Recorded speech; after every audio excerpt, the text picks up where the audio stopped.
আসসালামু আলাইকুম। সকলকে আমন্ত্রণ আনন্দ টিভির রাতের সংবাদে। আপনাদের সঙ্গে আছি আমি শারমিন মনির।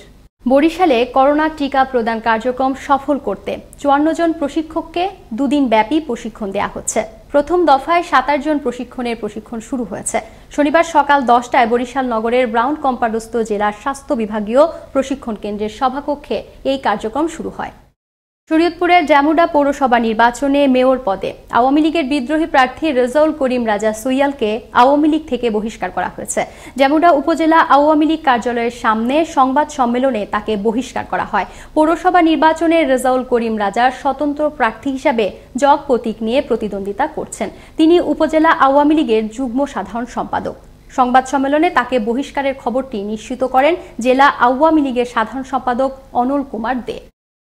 গাজীপুরে আধিপত্য বিস্তারকে কেন্দ্র করেই স্যানিটারি মিস্ত্রি সাদেক আলীকে প্রকাশ্যে নৃশংসভাবে কুপিয়ে খুন করা হয়। এ তথ্য নিশ্চিত করেন গাজীপুর মেট্রোপলিটন পুলিশ। বৃহস্পতিবার রাতে এ ঘটনার পর নিহতের ছোট ভাই সাইফুল বাদী হয়ে শুক্রবার গাজীপুর মেট্রোপলিটন সদর থানায় ৪ জনের নাম উল্লেখ ও অজ্ঞাত আরও কয়েকজনকে দেখিয়ে একটি হত্যা মামলা দায়ের করেন। পরে ওই দিন রাতেই পুলিশ অভিযান চালিয়ে এজাহারভুক্ত ৪ আসামি সহ ৬ জনকে গ্রেফতার করে। শনিবার দুপুরে গাজীপুর মেট্রোপলিটন সদর থানায় এক প্রেস ব্রিফিংয়ে এ তথ্য জানান উপকমিশনার জাকির হাসান। ভোলার লালমোহন পৌরসভা, যেখানে মৃত ব্যক্তিরাও টিপসই দিয়ে নিয়ে যাচ্ছে জেলেদের নামে বরাদ্দকৃত সরকারি চাল। তবে মৃতদের স্বজনরাও জানেন না কে নিচ্ছে সে বরাদ্দ, জানেন না স্থানীয় জনপ্রতিনিধি, এমনকি জানেন না পৌর মেয়রও। অভিযোগ রয়েছে যাদের নামে রয়েছে বরাদ্দ তারাও ঠিকঠাক মতো পাচ্ছে না সে বরাদ্দ। লালমোহন পৌরসভার স্টোর রুম থেকে কদিন আগেও উদ্ধার করা হয় ২০ বস্তা বরাদ্দের চাল। ভোলা থেকে এম এ হান্নানের প্রতিবেদনে আরো জানাচ্ছেন মুস্তাফা কামাল তোহা। ভোলার লালমোহন পৌরসভা সূত্রে জানা যায়, পৌরসভার বিভিন্ন ওয়ার্ডে ১০৮ জন নিবন্ধিত জেলের মধ্যে ৯৮ জন জেলের নামে আসে বরাদ্দ। এদের মধ্যে কয়েকজন মৃত্যুবরণ করলেও তাদের টিপসইয়ের মাধ্যমে মাস্টার রোলে চাল উত্তোলন দেখিয়েছে পৌর কর্তৃপক্ষ। অনেকে চাল না দিয়ে তা পৌরসভার স্টোররুমে ফেলে রাখারও অভিযোগ রয়েছে। গেল বৃহস্পতিবারই পৌর ভবনের স্টোররুম থেকে পরিত্যক্ত অবস্থায় ২০ বস্তা চাল উদ্ধার করে উপজেলা প্রশাসন। বয়স ৬ বছর হয়েছে, বিল পাইছি মাত্র ২টা, এই পর্যন্ত আর বিল পাইনি। আমি জেলে কার্ড পাইনি, যারা জেলে না এরা কার্ড পাইছে। এদিকে ভোলার লালমোহন পৌরসভা কর্তৃপক্ষের বিরুদ্ধে মৃত ব্যক্তিদের টিপসের মাধ্যমে মাস্টার রোলে চাল উত্তোলনের বিষয়টির সত্যতা পাওয়া গেল মৃতদের স্বজনদের বক্তব্যে। আমার ভাই মারা যাওয়ার পরে কি বা কারা চাইলেন তাও জানি না। আমার ভাই মারা গেছে ২ বছর ১০ মাস। আমার বাবা মারা গেছে গত ১ বছর ৯ মাস আগে, কিন্তু জেলে ভাতা পাইতো আগে, এখন কে বা কারা আমরা জানি না, আর পাই না।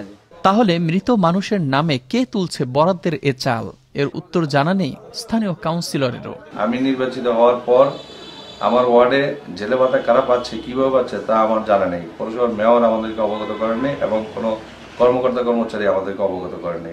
এ ব্যাপারে কোনো সদুত্তর দিতে পারেননি লালমোহন পৌর মেয়রও। আমরা তো আর জানি না যে কোন লোকটা মারা গেছে, কোন লোকটা মারা যায়নি। যারা মালটা নিচ্ছে তারা কার্ডটা শো করে মাল নিচ্ছে। হ্যাঁ, এটা যদি আমরা ইনফরমেশন পাই তাহলে আমরা এটা লিখিত অবশ্যই বাজাই।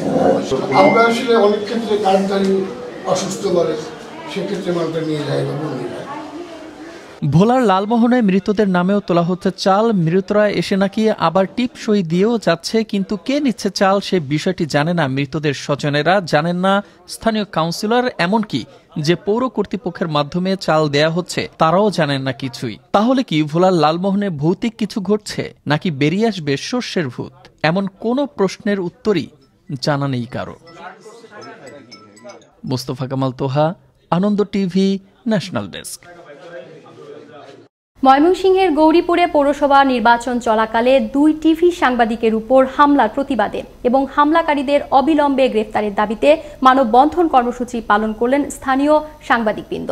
শনিবার সকালে ময়মনসিংহ প্রেস ক্লাবের সামনে ঘণ্টাব্যাপী মানববন্ধন কর্মসূচিতে বক্তব্য রাখেন ময়মনসিংহ প্রেস ক্লাবের সাধারণ সম্পাদক বাবুল হোসেন সহ স্থানীয় সাংবাদিক নেতৃবৃন্দ। ৭ দিনেও কোনো হামলাকারী গ্রেফতার না হয় এ সময় ক্ষোভ প্রকাশ করেন সাংবাদিক নেতারা। একটি গ্রাম থেকে একটি দেশ, মাদক মুক্ত বাংলাদেশ এই স্লোগানকে সামনে রেখে রাজনগর এলাকাকে মাদক মুক্ত করার ঘোষণা দেয় মৌলভীবাজার জেলা পুলিশ। মৌলভীবাজার জেলার রাজনগর উপজেলার মুন্সি বাজারে কমিউনিটি পুলিশিং ও beat policing open house day অনুষ্ঠানে প্রধান অতিথির বক্তব্যে ঘোষণা দেন মৌলভীবাজার জেলা পুলিশ সুপার মোহাম্মদ জাকারিয়া। শনিবার রাজনগরের অতিরিক্ত পুলিশ সুপার জিয়াউর রহমানের সভাপতিত্বে অনুষ্ঠানে উপস্থিত ছিলেন মৌলভীবাজার জেলার অতিরিক্ত পুলিশ সুপার মুজাহিদুল ইসলাম সহ স্থানীয় আওয়ামী লীগ নেতৃবৃন্দ। আনন্দ টিভির সর্বশেষ সংবাদ এবং বিনোদন সবার আগে দেখতে ভিজিট করুন www.facebook.com/anondtvbd এই পেজে। ধন্যবাদ সকলকে, শুভরাত্রি।